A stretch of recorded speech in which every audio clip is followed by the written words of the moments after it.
Hello everyone, welcome to doctor Meenu's commerce IQ। और ये हमारी वीडियो है अमलगमेशन के सीक्वेंस में। पिछली वीडियो में हमने अमलगमेशंस के बेसिक के बारे में बात करी थी और इस वीडियो में हम बात करेंगे परचेज कंसिडरेशन की। परचेज कंसिडरेशन होती क्या है, क्या मेथड्स हैं। वैसे बच्चों को बहुत ही ज़्यादा डिफिकल्ट लगती है परचेज कंसिडरेशन। सबसे मुश्किल काम होता है पीसी निकालना। ठीक है, इतना कन्फ्यूजिंग होता है क्या लगाएं, कौन से मेथड लगाएं। कभी कभी तो अकाउंटिंग मेथड को ही हम परचेज कंसिडरेशन के मेथड समझ लेते हैं। तो इस वीडियो को देखने के बाद आपकी सारी कन्फ्यूज़न एक तरफ हो जाएगी और पीसी इतने आराम से समझ में आ जाएगी, बशर्ते आप सारे नोट्स बना के समझ रहे हैं तो। ठीक है ना, कंडीशन लगी है इसमें भी। तो पिछली वीडियो भी देखें और उसी कंटिन्यूएशन में नोट्स भी ज़रूर बनाएं। चैनल को सब्सक्राइब ज़रूर कर लें क्योंकि आगे 8 या 10 वीडियो होंगी हमारे पूरे अमलगमेशन के चैप्टर में।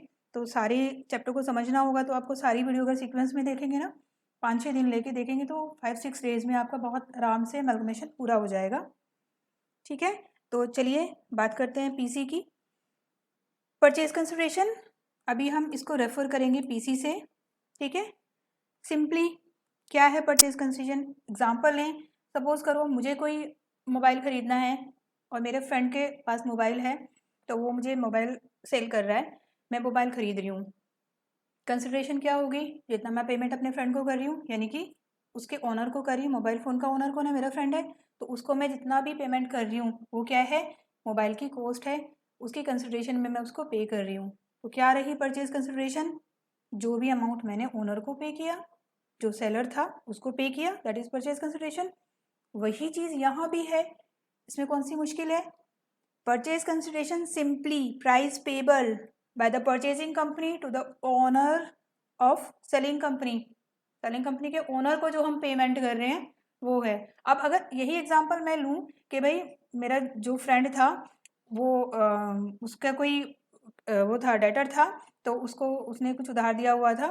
तो क्या अगर मैं थोड़ी सी पेमेंट उसके फ्रेंड को करूँगी जिससे उसने उधार लिया हुआ था, तो क्या वो पीसी में आएगी? नहीं आएगी ना।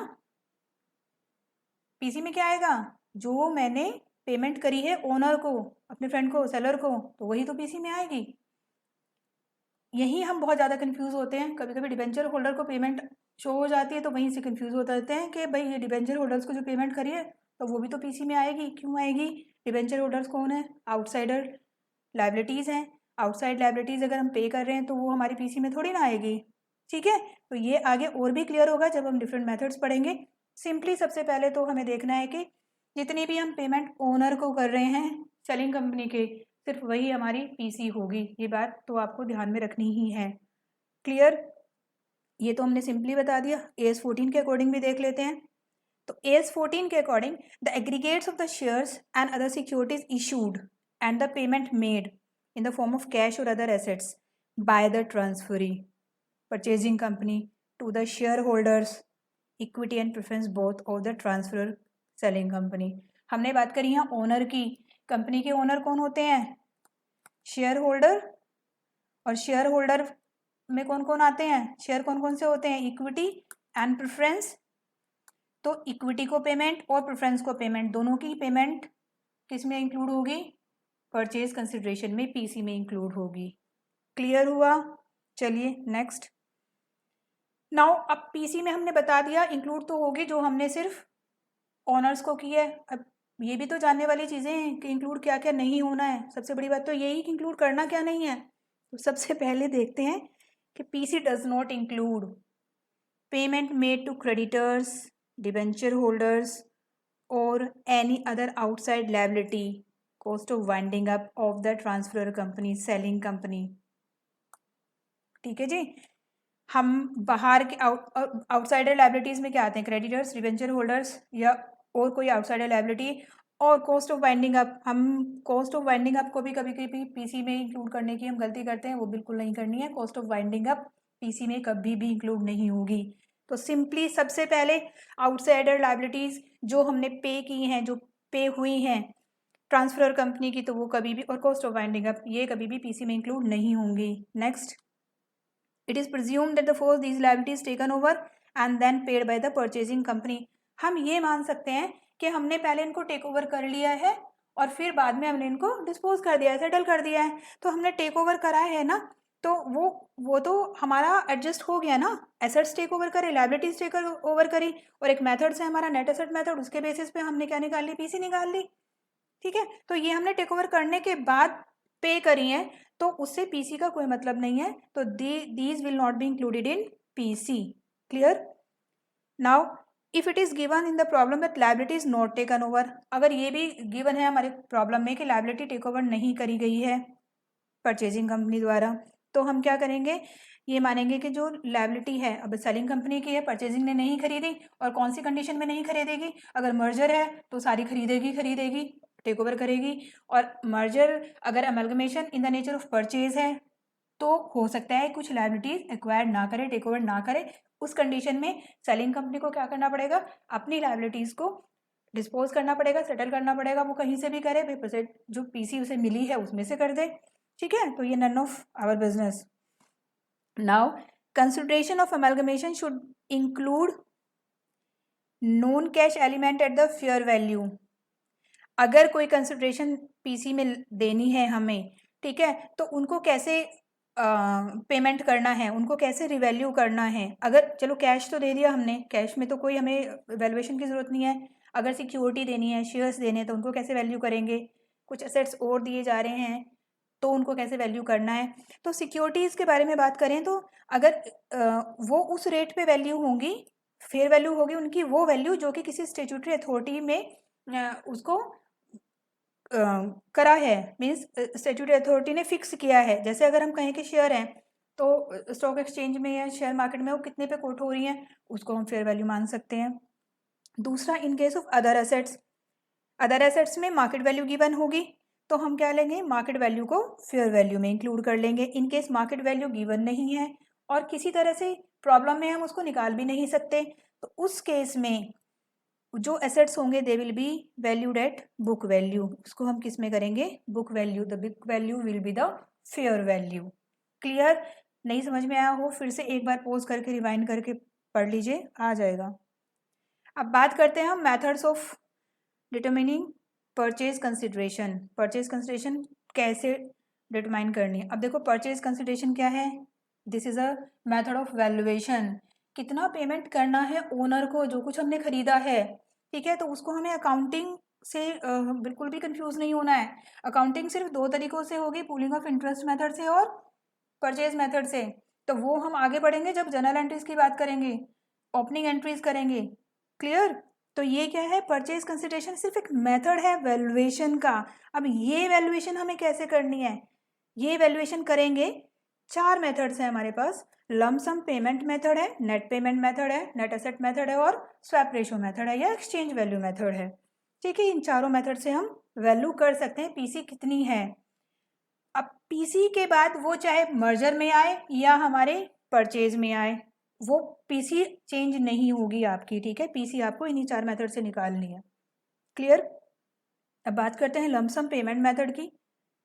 तो कोई भी एक अमाउंट अगर क्वेश्चन में गिवन है, जैसे ए ने बी को एक्वायर कर लिया 10 लाख के लमसम पे, तो पीसी क्या हो गई, सिंपली 10 लाख होगी। कुछ इफ एंड बट है ही नहीं, हमें कुछ करना ही नहीं है, क्वेश्चन में एक्सप्रेसली गिवन है 10 लाख की पीसी है, तो उसी को हमने पीसी मान लिया।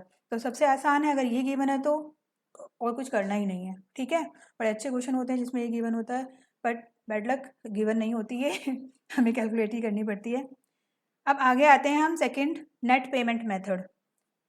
This is the most preferred method.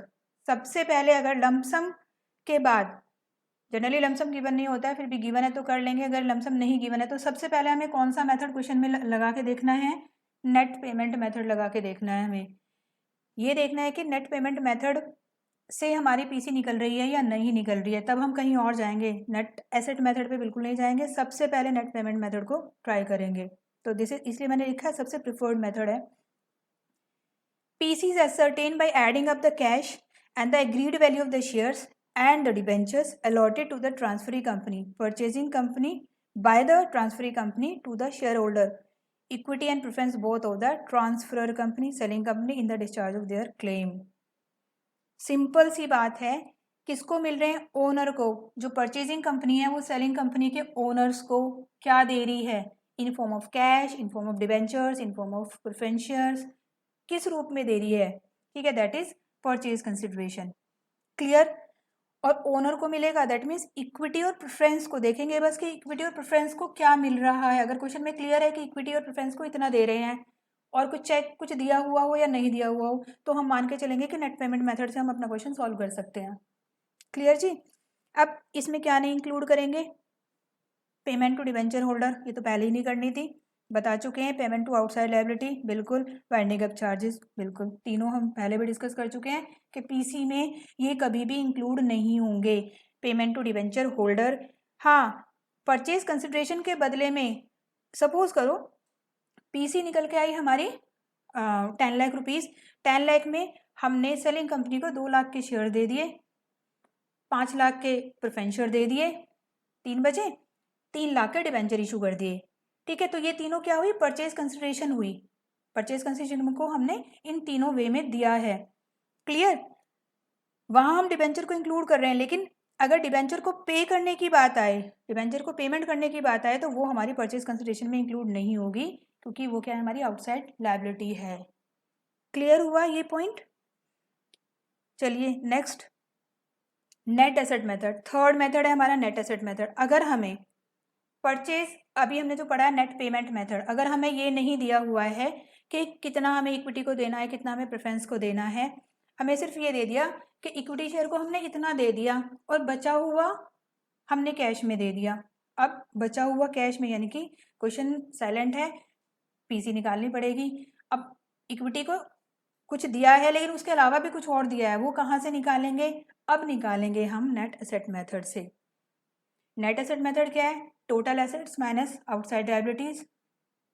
ठीक है, purchase consideration according to net asset method, fair value of agreed value of asset taken over less कर देंगे fair value of the agreed value of the outside liability taken over, तो ये आ जाएगी हमारी PC according to net asset method. लेकिन कब use करना है, जब हमें ना तो लमसम मेथड के अकॉर्डिंग लमसम दिया हुआ है और ना ही डिटेल दिए हुए हमें पेमेंट की कि कितना पेमेंट रिसीवेबल है to the selling company, the owner of the selling company. ठीक है, तभी हम इसको यूज करेंगे, अदरवाइज हम नेट पेमेंट को ही पहले प्रेफर करेंगे। Clear.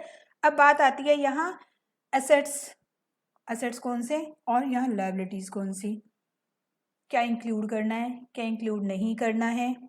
Clear. Now only those assets and liability which are taken over will be included. सबसे पहला पॉइंट, जो टेक ओवर हुए हैं वही इंक्लूड करेंगे, टेक ओवर नहीं हुए हैं तो नहीं इंक्लूड करेंगे। Clear.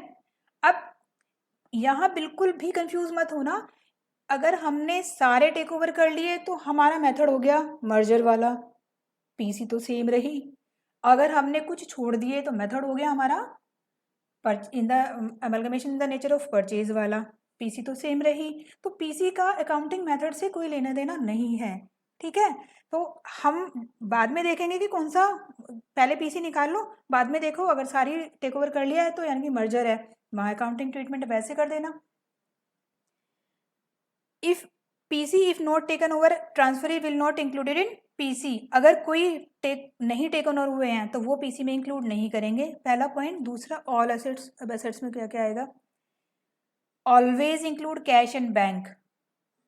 Clear, cash and bank include करेंगे, स्पेसिफिकली अगर हमें गिवन है कि कैश को इंक्लूड नहीं करना या बैंक को इंक्लूड नहीं करना तो नहीं करेंगे, अदरवाइज करेंगे। क्वेश्चन साइलेंट है तो हम कैश बैंक दोनों यूज करेंगे पीसी में, नेट एसेट्स में। फिर all assets never include fictitious assets, fictitious assets बिल्कुल भी कभी भी इंक्लूड नहीं करने। कौन कौन से होते हैं फिक्टिशियस एसेट्स हमारे, plenary expenses, underwriting commission, discount on issue of share और डिवेंचर्स, एडवर्टीजमेंट सस्पेंस अकाउंट हुआ, debit balance of profit and loss account हुआ। ठीक है, ये सारे हमारे फिक्टिशियस एसेट्स हैं, तो इनको कभी भी हम इंक्लूड नहीं करेंगे, नेवर इंक्लूडेड। क्लियर। अब आगे चलते हैं, अनलेस अदरवाइज स्टेटेड गुडविल, ये कौन से हैं, इंटेंजिबल एसेट्स। गुडविल हुआ, prepaid expenses, patent, copyright, trademark, ये सारे हमारे इंटेंजिबल एसेट्स हैं, तो ये क्या होने हैं, इंक्लूड होने हैं, will be included unless otherwise stated. Question में कुछ नहीं कहा है इनसे रिलेटेड तो इंक्लूड करेंगे, अदरवाइज क्वेश्चन के अकॉर्डिंग चलेंगे। क्लियर। अब हम यहाँ ने 3 इंपॉर्टेंट चीज़ें देखी, सभी एसेट्स में कैश एंड बैंक इंक्लूड करेंगे, अगर क्वेश्चन साइलेंट है तो, अगर क्वेश्चन कुछ कह रहा है तो क्वेश्चन के अकॉर्डिंग चलेंगे। फिक्टिशियस एसेट्स कभी भी इंक्लूड नहीं करेंगे, साइलेंट ही रहेगा question. Goodwill, prepaid expenses, intangible asset जितने भी हैं क्या करेंगे, उनको इंक्लूड करेंगे। और अगर क्वेश्चन में जैसे दिया हुआ है वैसे चलेंगे, क्वेश्चन साइलेंट है तो इंक्लूड करेंगे। चलिए नेक्स्ट, लायबिलिटीज। लायबिलिटीज में क्या क्या, all liabilities to third parties include करेंगे। Will not include past accumulated profit और रिजर्व। थर्ड पार्टी के लिए लायबिलिटीज कौन कौन सी होगी, हमारे क्रेडिटर हुए, बिल्स पेबल हो गए, बैंक ओवरड्राफ्ट हो गए, ठीक है, और एक्सपेंसेस, आउटस्टैंडिंग एक्सपेंसेस हो गए, debenture, loan, provision for taxation, employ security deposit, unclaim dividend, ये सारे क्या है हमारे थर्ड पार्टीज के लिए, आउटसाइड लायबिलिटीज है, सब इनको इंक्लूड करेंगे। Will not include accumulated profit. अब एक्यूमुलेटेड प्रॉफिट कौन से हो गए हमारे, रिजर्व जैसे सिक्योरिटी प्रीमियम हो गया, जनरल रिजर्व हो गया, reserve fund, sinking fund, dividend equalisation fund, capital reserve, capital redemption reserve, credit balance of profit and loss account, forfeited share account, ठीक है, कंटिजेंसी हो गया। तो ये कौन से रिजर्व हैं, ये एक्यूमुलेटेड प्रॉफिट है, प्रॉफिट को एक्यूमुलेट करके बनाए गए हैं, तो ये आउटसाइडर में नहीं जाएंगे, ये किसको मिलते हैं, शेयर होल्डर को मिलते हैं, तो ये आउटसाइडर फंड नहीं है, तो इसलिए इसको इंक्लूड नहीं करेंगे। क्लियर हुआ। अब will include funds in the nature of liabilities. अगर कोई फंड हमारे लायबिलिटीज के नेचर देखेंगे फंड का क्या है, उसको इंक्लूड करेंगे, जैसे लीज होल्ड रिडम्पशन फंड है, रिहेबिलाइजेशन फंड है, स्टाफ पीएफ है, पेंशन फंड है, वर्कमैन कंपनसेशन फंड है। अगर उस पर जितनी हमारी लायबिलिटी हो रही है, हमने बनाया तो 20,000 का और लायबिलिटी सिर्फ वर्कमैन कंपनसेशन फंड पे आई है 10,000 की, तो 10,000 को हम इंक्लूड करेंगे और बाकी को इंक्लूड नहीं करेंगे, ठीक है। तो ये फंड हैं जो कि हमें इंक्लूड करने हैं, जो फंड हमारी लायबिलिटी की नेचर में है। Now trade liability will only include creditor and BP. अगर खाली क्वेश्चन में दिया है कि टेक ओवर करिए ट्रेड लायबिलिटीज, तो ट्रेड लायबिलिटीज में क्या आते हैं, हमारा क्रेडिटर्स और बीपी आते हैं। ये सारे पॉइंट्स हमें ध्यान रखने वाले पॉइंट्स हैं। क्लियर। और अगर बिजनेस है तो बिजनेस मतलब both assets and liabilities take over हुई हैं। चलिए फोर्थ मेथड आता है हमारा शेयर एक्सचेंज और द स्वैप रेशियो मेथड।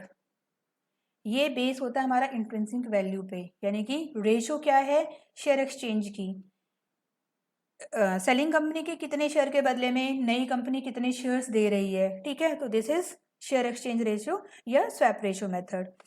इस मेथड में purchase consideration is ascertain on the basis of ratio in which share of transferee company are exchange with the share of transfer company. The ratio is generally based on intrinsic value और net asset value. अब ratio अगर हमें निकालने के लिए दे दी जाए, generally question में given होगी, अगर नहीं गिवन है तो रेशियो कैसे निकालेंगे हम, इंट्रिंसिक वैल्यू के बेसिस पे। इंट्रिंसिक वैल्यू क्या होती है, नेट एसेट के बेसिस पे निकालते हैं हम, है ना। इंट्रिंसिक वैल्यू क्या होती है, net assets, total assets minus outside liabilities और divided by number of share आ गए, ठीक है। तो हमारी इंट्रिंसिक वैल्यू आ गई, तो उसके बेसिस पे हम क्या कर सकते हैं, दोनों कंपनी की इंट्रिंसिक वैल्यू निकालेंगे, यानी कि टोटल एसेट्स में से आउटसाइड लायबिलिटी माइनस करेंगे। अब वो जो भी हमारे पास नेट एसेट्स बचे हैं they are divided by number of shares, then comes the intrinsic value, और उसके बेसिस पे हम एक्सचेंज करेंगे, न्यूमेरिकल करेंगे, तो क्लियर कर लेंगे इसको। यहाँ भी पीसी का मतलब क्या है, पीसी का मतलब payment to owners of the selling company, that is equity share holders and preference share holders को किसी भी रूप में दे रहे हैं हम उन्हें, ठीक है। अब ये रेशो कैसे निकालेंगे हम, ठीक है, नंबर ऑफ शेयर अलॉटेड, इस रेशो के बेसिस पे शेयर कैसे निकालेंगे, तो इस रेशो के बेसिस पे शेयर निकालने के लिए हम क्या करेंगे, total shares of selling company, selling company के जितने भी शेयर्स थे वो ले लेंगे, इनटू मल्टीप्लाई करेंगे intrinsic value of share of selling company divided by intrinsic value of share of purchasing company, ठीक है, तो ये हमारी क्या है, रेशियो है। तो ये हमारे पास आ जाएंगे, जब इसको निकालेंगे तो हमारे पास नंबर ऑफ शेयर आ जाएंगे जो कि हमें अलॉट करने हैं, और उसके बेसिस पे हम पीसी निकाल सकते हैं। इसमें जो भी वैल्यू दी हुई, फेस वैल्यू से अगर इशू हुए तो फेस वैल्यू, मार्केट वैल्यू से इशू हुए तो मार्केट वैल्यू से मल्टीप्लाई करके हम अपनी पीसी निकाल सकते हैं। चलिए कुछ क्वेश्चन देख लेते हैं हम, जैसे detail of assets and liability of transferor company are given. Fix assets 2,50,000, current assets 2,70,000, current liabilities 2 lakh, reserve 25,000, share capital given है। परचेज कंसिडरेशन क्या होगी in case of amalgamation? Nature, merger का नेचर है, मर्जर मतलब all the assets and liabilities are take over. ठीक है, तो निकालो फटाफट, क्या कर सकते हैं इसमें हम। देखो फिक्स एसेट्स, तो टोटल एसेट्स कितने हुए हमारे। अब इसमें पेमेंट मेथड से नहीं निकालेंगे, हमें पता ही नहीं कि हम कितना पेमेंट कर रहे हैं। ठीक है, तो नेट एसेट्स मेथड सबसे पहले हमने कहा प्रेफर्ड देखेंगे कि पेमेंट मेथड से निकाल सकते हैं। लमसम दिया नहीं हुआ, पेमेंट मेथड हमें नहीं दिया हुआ है कि इक्विटी को कितना, इक्विटी शेयर होल्डर या प्रेफरेंस शेयर होल्डर को कितना दिया हुआ है। देखेंगे तो एसेट्स दिए हुए हैं और मर्जर की फॉर्म में है, तो सारे टेक ओवर हो गए। तो टोटल एसेट्स कितने हैं हमारे, fix assets that is 2,50,000, current assets 2,70,000, और कोई एसेट्स नहीं है, नो। और ये हो गया हमारा 5,20,000। अब करंट लायबिलिटी लेस कर देते हैं इसमें से, लायबिलिटीज लेस लायबिलिटीज, लायबिलिटीज में हमारी करंट लायबिलिटीज आ गई दैट इज 2 लाख। अब यहाँ रिजर्व, अब देखो हमें रिजर्व गिवन है, ठीक है, हमें रिजर्व का नेचर तो गिवन नहीं है, प्रॉफिट एंड लॉस अकाउंट है या क्या है, तो हम इसको क्या अज्यूम करेंगे, आउटसाइड लायबिलिटीज, यानी कि reserve in the nature of outsiders liabilities. ठीक है, क्योंकि ये ना तो हमें गिवन है जनरल रिजर्व गिवन होता तो नहीं इंक्लूड करते, खाली रिजर्व गिवन है तो हम इसको मानेंगे कि आउटसाइडर है, तो इसको ऐड कर लेंगे इसमें 25,000। तो टोटल हमने माइनस किया इसमें 2,25,000, तो this will come to 9,1, this is 2। तो पीसी कितनी आई हमारी, purchase consideration is 2,95,000, this is 2,95,000। Clear. अब नेक्स्ट वाला जरा क्वेश्चन देखते हैं हम, दिस वाज द फर्स्ट। इसमें क्या है, the following is the balance sheet of Agile Industries on 31 March. Equity liability given है, preference share, equity share, general reserve, debentures, current liabilities, fix assets, investment, current assets. Ankit limited agree to take over, तो Ankit limited क्या है हमारी, purchasing company है, और agile क्या है हमारी, सेलिंग कंपनी है। Assets and take over the assets and liability of Agile Limited. The fixed assets of Agile was valued 10% above book value, investment at par and the current assets at discount. Outside liability at book value, purchase consideration। बिल्कुल। अब देखो क्या net payment method के basis पे निकाल सकते हैं, हमें पता चल रहा है क्या इक्विटी शेयर होल्डर या प्रेफरेंस शेयर होल्डर को कुछ दे रहे हैं अमाउंट, नहीं पता चल रहा, तो क्या करेंगे, नेक्स्ट जाएंगे नेट एसेट मेथड लगाएंगे कि टेक ओवर हो रहा है, एसेट्स और लायबिलिटीज का सारे डिटेल गिवन है। चलिए इसको देखते हैं। तो अब इसमें हमारे टोटल एसेट्स कितने हुए, टोटल एसेट्स फिक्स एसेट्स हुए, तो फिक्स एसेट्स है हमारे कितने, 9,7,500, और फिक्स एसेट्स के बारे में दिया हुआ है कि they are valued at 10% above book value, तो ये 10% ज़्यादा पे हैं, तो ऐड कर दो इसका 10%, दैट विल बी 9,750। तो ये हो गया हमारा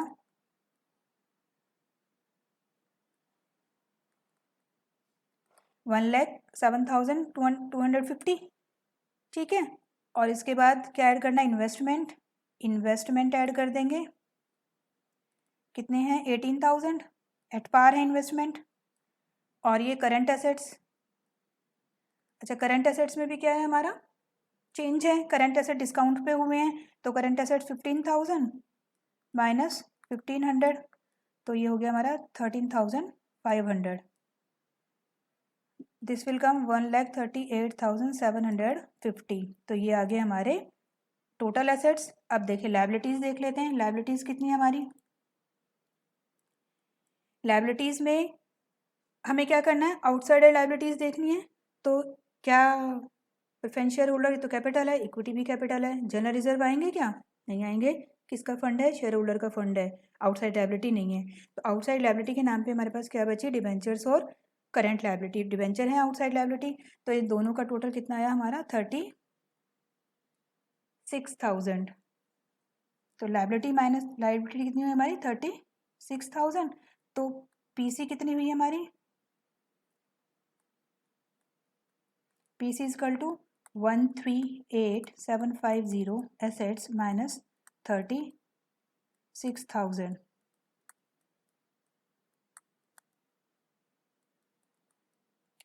1,02,750। तो this is our PC. Clear? चलिए एक और क्वेश्चन कर लेते हैं। Y limited take overs X limited on 10th April 2013 on the following terms. Holders of 40,000, पहले पढ़ लेते हैं। 12% डिबेंचर्स डिस्चार्ज करें हैं 10% प्रीमियम पे ऑन डिबेंचर्स में, वाई लिमिटेड के में। अब आगे आते हैं। Holders of 25,000, 14% preference shares 100 each are discharge as the premium of 20% by issuing necessary number of 15% preference share. अब इन प्रेफरेंस शेयर्स को नए प्रेफरेंस शेयर्स से दे दिया, उनकी फेस वैल्यू क्या है? 100 है।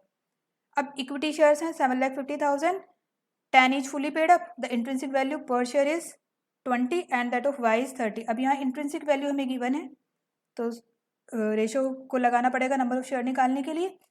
Will issue equity share to satisfy equity share holders on the basis of intrinsic value. However entry should be made at par only. At par क्या है? 10 की वैल्यू है, पीसी निकालनी है। एसेट्स एंड लायबिलिटीज, सबसे पहले हमने देखो लमसम लगा सकते हैं, नहीं लगा सकते, कुछ लमसम तो दिया नहीं हुआ है। नेट पेमेंट बिल्कुल, ये प्रेफरेंस शेयर होल्डर को पेमेंट करी है और ये इक्विटी शेयर होल्डर को पेमेंट करी है, ये डिबेंचर होल्डर को पेमेंट करी है। क्या ये डिबेंचर होल्डर की जो पेमेंट है इसको हम पीसी में इंक्लूड करेंगे? नहीं करेंगे, बता चुके हैं। डिबेंचर होल्डर आउटसाइडर लायबिलिटीज़ हैं, इनको पेमेंट करने को पीसी में इंक्लूड नहीं करेंगे, तो इसको हमने हटा दिया। अब देखो प्रेफरेंस शेयर, तो पीसी निकालेंगे। Payment to preference share, payment to preference shares. Now preference shares कितने हैं हमारे? 25। तो कितना आया? 25,000 प्रेफरेंस शेयर्स हैं into 100, this will come 25 lakh. और 20% प्रीमियम पे दिए हैं, तो इसका 20% प्रीमियम निकाला तो कितना आया? 5 लाख। तो 30 लाख तो दिया है हमने इनको, सॉरी 30 लाख दिया है हमने इनको प्रेफरेंस शेयर होल्डर्स को। अब इक्विटी को कितना दिया है? Equity share payment. अब यहाँ देखो कितने शेयर्स थे, पहले तो नंबर ऑफ शेयर निकालेंगे कितने इशू हुए हैं। तो नंबर ऑफ शेयर्स के लिए इक्विटी के पास नंबर ऑफ शेयर कितने थे हमारे? 7 लाख। जैसे 7,50,000 इक्विटी शेयर्स थे, फुल्ली पेड थे 100 से। और यहाँ देखो intrinsic value per share of x limited की 20 है और वाई लिमिटेड की 30 है। वाई लिमिटेड ने टेक ओवर किया है, तो वाई लिमिटेड क्या है हमारी? परचेजिंग है और एक्स हमारी सेलिंग है। तो इसकी रेशो के लिए हमने क्या बताया था? Intrinsic value of selling company multiply करते हैं सेलिंग कंपनी से, तो 20, और जो परचेजिंग कंपनी होती है उससे डिवाइड करते हैं। ये हमारी रेशो हो गई। इसको निकालेंगे, ये आएगा हमारा 25,000 इंटू 20, 5 लाख। कितने शेयर इशू कर रहे हैं? Number of shares, these are the number of shares, 5 lakh. तो 5 लाख शेयर हमने इशू करे। और वैल्यू कितनी थी इंट्रिंसिक, किस वैल्यू पे करें? Into 10, that is 50 lakh.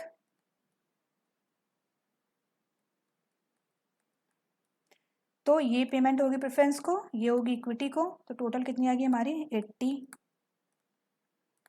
तो पीसी इज 80 लाख। क्लियर हुआ? सिर्फ ध्यान देना है पीसी में किसको पेमेंट कर रहे हैं। क्लियर? पेमेंट होगी सिर्फ ओनर को। तो ओनर कौन है? Equity share holders and preference share holders. एक आधा क्वेश्चन और देख लेते हैं। ये है X limited absorb by Y limited consideration being the assumption of liability in the payment of cost of absorption purchase consideration note 8,000। भाई क्या पीसी में हम ये वाइंडिंग अप कॉस्ट या एब्जॉर्प्शन कॉस्ट को इंक्लूड करेंगे? नहीं करेंगे ना, तो काट दो इसे।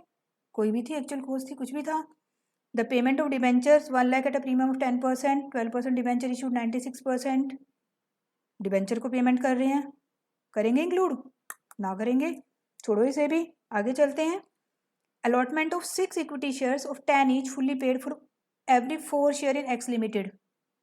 The number of shares 2 lakh हैं, 10 each fully paid up. Purchase consideration निकालो। अब हम देख रहे हैं ओनर कौन है? Equity share holder. Equity share holder को पेमेंट निकाल लेंगे भाई, हमारी पीसी होगी। तो पीसी क्या होगी इस केस में? हमारी payment to equity share holder, payment to equity share holder. निकालेंगे कैसे? रेशो लगाएंगे।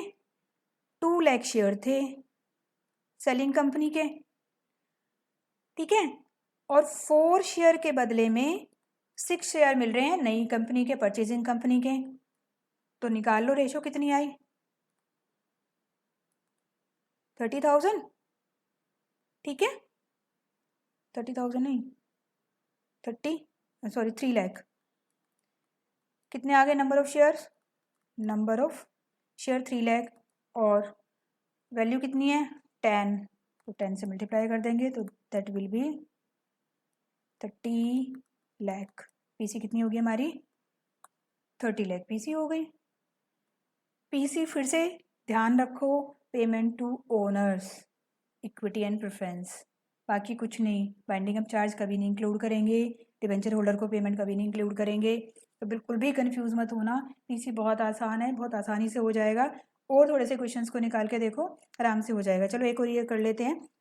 शिखा limited agree to issue 3 shares of 10 each, 9 paid up at the market value. देखो यहाँ अभी हम पे कर रहे थे फुल्ली पेड अप उसकी फेस वैल्यू पे, यहाँ कुछ मार्केट वैल्यू की बात आ गई हमारे पास। पेड अप 9 है, मार्केट वैल्यू 15 है, ठीक है। इसको कैसे देखेंगे? शिखा लिमिटेड एग्रीज टू इशू, तो शिखा क्या है? हमारी परचेजिंग कंपनी है, इशू करेगी 3 शेयर्स फॉर एवरी 5 शेयर्स। तो ये तो एक हमारे पास हो गया। द ट्रांसफर कंपनी के कितने शेयर हैं? 5 लाख हैं। पेड अप शेयर कैपिटल कितनी है? 10 ईच है, बट पेड अप 5 है। सिंपल सी बात है। यहाँ देखो, पहले हम नंबर ऑफ शेयर निकालो, number of shares of selling company. Selling company के शेयर्स कितने हैं? पेड अप कितनी है? 5 लाख की पेड अप है, ठीक है, लेकिन पेड अप है ना, 5 रुपए से ही तो अभी कॉल किया है, ठीक है। तो इसका मतलब है ये 5 से अगर हम इसको डिवाइड कर दें तो 1 लाख के आ गए हमारे शेयर्स आ गए। तो नंबर ऑफ शेयर्स क्या हो गए? 1 लाख। अब आगे आते हैं दूसरे पॉइंट पे। अब इसको हमें क्या करना है?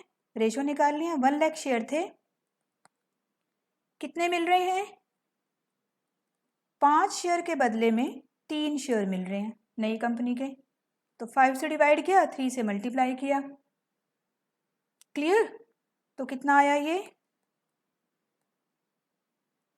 20,000, दैट इज 60,000, ठीक है। अब यहाँ देखो 60,000 नंबर ऑफ शेयर आ गए जो इशूड हैं, नंबर ऑफ शेयर इशूड। ये कौन से थे? जो हमारी सेलिंग कंपनी के शेयर हैं, ऑलरेडी उसके पास कुछ शेयर हैं, वो निकाले हमने, क्योंकि हमें पेड अप वैल्यू दी हुई थी, 5 रुपए से पेड अप वैल्यू गिवन थी, ठीक है। तो हमने नंबर ऑफ शेयर निकाल लिए सेलिंग कंपनी के। अब इन शेयर के बेसिस पे हमने क्या निकाला? शेयर अलॉटेड, उनको कितना मिला है परचेजिंग कंपनी से। तो क्या था? 5 शेयर के बदले में 3 शेयर मिल रहे हैं, तो 1 lakh share divided by 5 into 3, तो 60,000 शेयर अलॉट होंगे, ठीक है। ज़्यादा के बदले में कम मिल रहे हैं। अब यहाँ देखो, फिर से क्वेश्चन पे आते हैं। It agreed issue 3 shares of 10 each, 9 paid up. 9 paid up तो है, लेकिन एट मार्केट वैल्यू 15 पर शेयर। इशू इन्होंने किए हैं शेयर मार्केट वैल्यू पे, और मार्केट वैल्यू कितनी है? 15। तो PC will be 60,000 into 15, that is 9 lakh. Clear? फिर से रिवाइंड करके देख लेना, बहुत क्लियरली समझ में आ जाएगा, मुश्किल नहीं है। फिर से कह रहे हैं कि अब आगे इसमें कुछ अपनी जो भी स्टैंडर्ड बुक्स आप पढ़ते हो उनसे कुछ न्यूमेरिकल इसमें करिए, आप बिल्कुल क्लियर हो जाएगा, बहुत ज़्यादा मुश्किल नहीं है, ठीक है।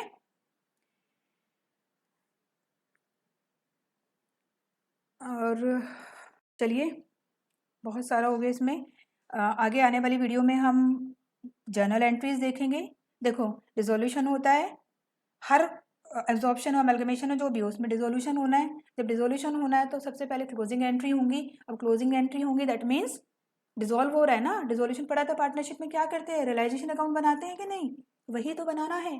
क्लोजिंग एंट्रीज करनी है, रियलाइजेशन अकाउंट बनाना है, जो भी प्रॉफिट है लॉस है वो ट्रांसफर करना है, शेयर होल्डर को ट्रांसफर करना है। ठीक है, तो सबसे पहले करेंगे closing entry, journal entry in the books of selling company. उसके बाद जाएंगे जर्नल एंट्रीज। अब नई कंपनीज खरीद रही है ना, तो उनके यहाँ क्या होंगी, ओपनिंग एंट्री होंगी, वो खरीद रही है तो वहाँ ओपनिंग एंट्री होंगी। ओपनिंग एंट्री दोनों मेथड से, पूलिंग ऑफ इंटरेस्ट मेथड से और परचेज मेथड से। तो वो आने वाली वीडियोस में बहुत सिंप्लीफाइड वे में उनको भी करने की कोशिश करेंगे। जब तक आप प्रैक्टिस करिए परचेज कंसिडरेशन को निकालने की, नोट्स ज़रूर बना लीजिएगा। कोई भी डाउट है, कोई भी प्रॉब्लम है तो प्लीज़ कमेंट करके पूछ सकते हैं आप मुझे। चैनल को सब्सक्राइब कर लें आगे आने वाली वीडियोस को अपडेट के लिए। और till then, thank you, have a nice day. We'll see you in the next video of opening entries.